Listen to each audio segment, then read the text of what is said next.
From Arkansas's streaming news leader, this is THV 11 Morning News at 6. Good morning. Thank you for being with us on THV 11, streaming with THV 11 Plus. I'm Karen Fuller. I'm Hayden Balgavy. Happy Wednesday morning, everybody. It is 6 o'clock. Meteorologist Tracy Bean back with us, and Ashley King back in the house. She's back. You missed Fat Tuesday yesterday. We missed you. Of all the days to not be here. I know. It was a party. Usually people are sick today after Fat Tuesday, not on Fat Tuesday. That's how you know it was legit. Well, if I could have chosen which day, it would not have been on Fat Tuesday. Well, hopefully you're feeling better. We're glad you're back. You're like, scoot over a little bit. No, it's fine. All those kids I've got, I'm immune to everything, I feel like, most of the time. That's the perk of all those kids. Now, yesterday, actually, you missed it. It was a good day to be sick, honestly, because we had a ton of fog and the traffic was horrible. Oh, wow, okay. I thought you were going to say traffic was fine. No, it was horrible. We had a vehicle fire in Conway, and that backed things up from, I think, Morgan, Maumelle, all the way to Conway, just about. Oh, so, okay, we're not doing that today. We're not doing that today. No one's got time for that today. We're manifesting that's not happening. All right, this morning things are much better. The biggest thing we need to worry about is what outfit to wear, honestly, because it's going to warm up today. It'll be a bit breezy as well. Out there right now, we've got a few clouds, but nothing too major. It is 62 in the capital city. There's those west-southwesterly winds warming us up, 15 miles per hour sustained, but we're already seeing a few gusts out there as well. We've got this frontal boundary that's going to make its way through, but it's going to give us some warmer air first because it's just going to stay put for a little while. Today, 70s, tomorrow, 70s, and then we'll start to see those cooler temperatures for the weekend. Only back down to our averages, so we can handle that before it rebounds. Currently, as far as the winds go, we are still watching. That wind advisory did expire in northeast Arkansas, but we got some gusts here around 22, but it's warmer out there for sure, about 13 degrees warmer. So as you start out this morning, again, for the kids especially, they could even wear shorts today and tomorrow as they're headed off to school. But stay with me. We'll talk a little bit more about this weekend forecast that could include a little rain, but it won't be a washout. Ashley? All right, Tracy, starting off with no issues on our roads right now. Things are looking good. Getting a shot here of the Big Rock interchange where you can see 430, Interstate 630. A few cars on the road already, but no volume to tell you about. We can get a look at the live traffic map. As you can see, there are no accidents, no issues. There was something that was happening close to Arkadelphia there on Interstate 30 earlier, but that is clear now. So we'll check this again coming up here in just a little while. A major development now in a case THV 11 is following from start to finish. Convicted rapist and killer Grant Harden now has 13 more years added to his sentence. Harden pleading guilty Tuesday to his escape from the state prison in Calico Rock. Multiple agencies spent 2 weeks looking for Harden. You may remember video of him disguised as a guard as he slipped through the security gates, then vanished. Authorities finally found him less than 2 miles away. Harden is already serving 80 years combined for the murder and rape. We also have an update this morning on a shooting in Pine Bluff in which police killed a citizen. It happened last November. Investigators say Jeremy Lawrence pointed a gun at the officers after a chase through a neighborhood near 27th Avenue.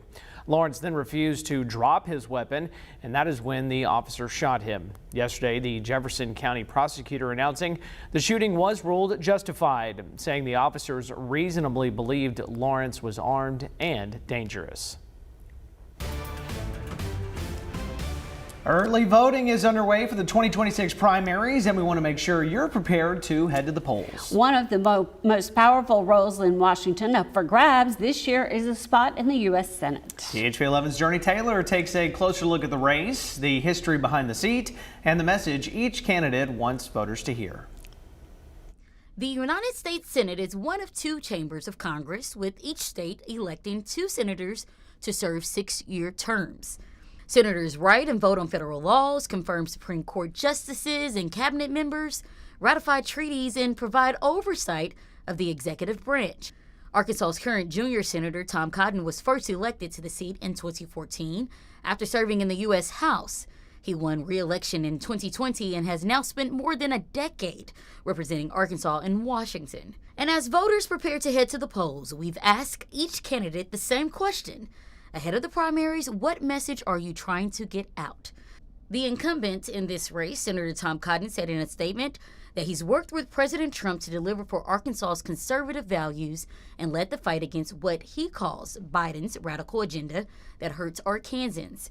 He continued by saying, quote, Arkansans deserve a trusted conservative who delivers, not just talks. I'm proud to have President Trump's endorsement, but the most important endorsement is from Arkansans, end quote. Sixth-generation farmer and Democratic candidate Hallie Schaffner spoke with us in person, framing her campaign around economic struggle in everyday Arkansans. I believe that to fight for Arkansas, you have to know what it's like to live here right now, and I do. Tom Cotton is a resident of Virginia. And when he comes home, which is rare, I mean, he talks to us like he doesn't like us all that much, that he thinks we're stupid. Oh, Arkansans are struggling. They're waking up in the morning, they're worried about whether or not they can afford their food, or if their job will be there tomorrow. And really what it's about is getting back to the basics for the people of Arkansas and having someone who understands these struggles, fighting for them every single day in the U.S. Senate. Democratic candidate Ethan Dunbar, a 34-year military veteran and current two-term mayor of Louisville, says his campaign centers on cost of living and leadership experience. Look at our inflation, our cost of living, and how it's affecting our checkbooks now. And who do we think is the best candidate to go in and fight for us? As a leader in a community in rural Arkansas, I understand that there are challenges there. And you know, we need help. We need help to be able to help people just make it from day to day and live well.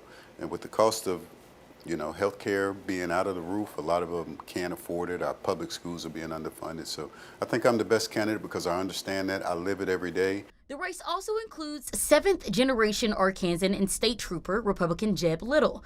In a statement, he said, quote, "I am focused on restoring accountability and principled leadership in Washington, starting with the full, unredacted release of the Epstein files to ensure justice for victims and maximum accountability for the VOW people involved, no matter how wealthy and connected they are," end quote.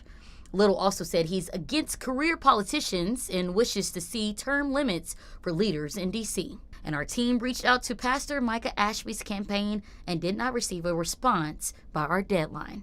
For THV 11 News, I'm Journey Taylor. Today, we'll continue previewing some of the biggest races this election season. We look at the challengers to Governor Sanders who are hoping to replace her. You can find all of our Election Central previews that have aired so far on THV11.com. Some voters in Pulaski County's House District 70 face a rare double ballot situation. They're voting on both the primary election and a special election. The special election is between Democrat Alex Holliday and Republican Bo Renshaw. The winner fills the vacant House seat through the end of 2026, including the fiscal session in April. Then Democrats will find Holliday in a different spot facing Cordelia Smith Johnson. That's to decide the nominee for the full House term. And the winner again faces Renshaw because he's unopposed in the GOP primary. Turning now to national news, U.S. Capitol Police are giving us more information about a man caught with a loaded shotgun running toward Capitol Hill yesterday. They released these photos of officers taking the man into custody just before noon. Police have since identified him as 18-year-old Carter Camacho of Smyrna, Georgia. The Capitol Police chief says officers were alerted right away about what he had with him. This individual had a tactical vest on. He also had tactical gloves, and when we looked in the vehicle, he had a Kevlar helmet and a gas mask in the vehicle. He was also, like I mentioned earlier, the shotgun was loaded. He had additional rounds on his person. Camacho is facing multiple charges, including unlawful activities and carrying a rifle without a license. Investigators say they're still working to figure out a motive. U.S. forces have struck more alleged drug-running boats in the Pacific and Caribbean, killing 11 men in total. The U.S. Southern Command releasing this video of the strikes late Monday on 3 boats linked to what it calls a designated terrorist organization. The Pentagon says the boats had been traveling in known drug smuggling routes.